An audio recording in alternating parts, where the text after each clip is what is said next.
Hello guys, in the vain welcome back wala. Ini zana trang khan hey kan Instagram ah hian mai che chelo deuh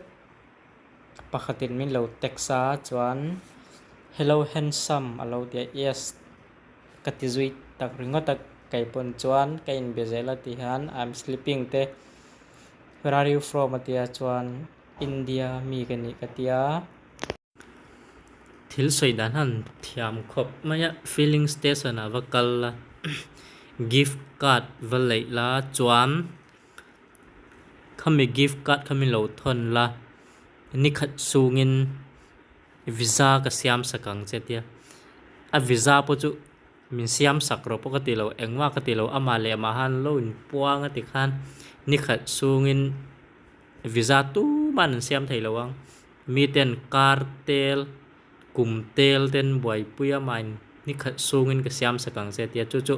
fraud ti ka chiang le tu ka chuan ka fiam tan ta a hemi nau pang hi Paul Riat ani am Nigeria omani a chuan kumsom pariat ani a atina san ta hi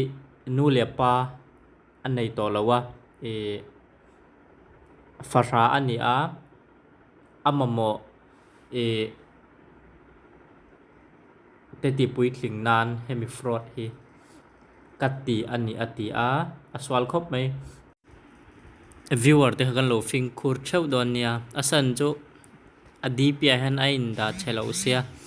min lo friend request kan lo accept a kan pe chuan atong kam hi athiam sia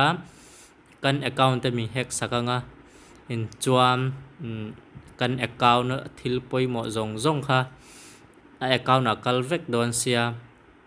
chu wang chuan fing khur na atan hemi video hi kalau siam ani a